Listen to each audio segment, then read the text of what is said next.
Peer review is a learning activity in which students give each other feedback.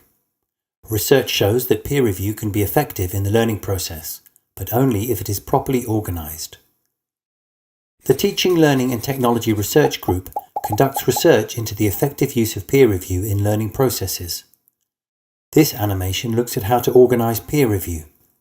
We call this scripting peer review. Feedback is crucial in any learning process. Both feedback given by lecturers and feedback given by students can provide valuable input for the learning process. Both receiving and providing feedback supports the learning process. Feedback that students give one another is called peer feedback.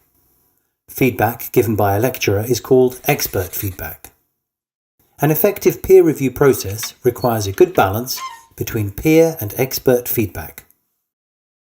Peer feedback is a valuable addition to expert feedback because students often have a better sense than lecturers do of the kinds of questions their fellow students may have.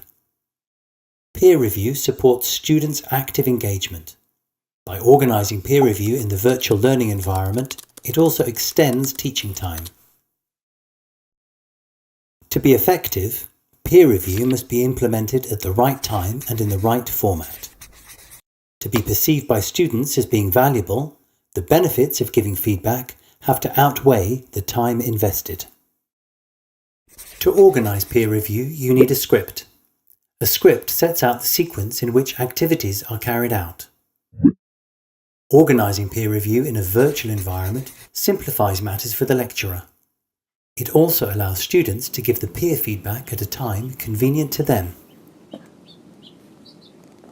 Based on its research findings, the Teaching, Learning and Technology Research Group has developed a 7-step script. Each step describes who does what, and why, how and where they do it. Students have to realise that peer feedback is only useful if they give each other good feedback. In order to be useful to the recipient, feedback must be concrete and directed at the specific task. In step 1, before their first face-to-face meeting, students view a web lecture about the qualities of good feedback. Students must understand what good feedback is and be familiar with the guidelines for giving feedback. They have to know that feedback should not only indicate what could be done better, but also offer suggestions on how to improve it. Step 2 is a classroom discussion of the content of the web lecture. The feedback process has to be supported and directed by criteria that specify the nature of the feedback. Research shows that this is the only way to provide effective feedback. Step 3 is a classroom discussion of the criteria that specify the feedback. Of course, students also have to be able to apply the guidelines and review criteria. They learn to do this by practicing giving feedback. In step 4, students practice giving each other feedback. They apply the guidelines and review criteria to an example. Peer review must always be completed before the lecturer gives their feedback. Peer review stops the moment an expert gives their feedback. In step 5, peer review is organised and carried out in the virtual environment, sticking to clear deadlines. First, students give feedback to each other. Then the lecturer gives expert feedback. The feedback given in the virtual environment must be discussed afterwards. This shows whether the feedback has been understood and can be used.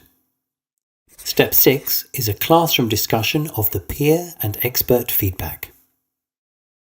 In order to judge whether the feedback has been fully processed, the student needs to discuss their improved product based on the feedback received.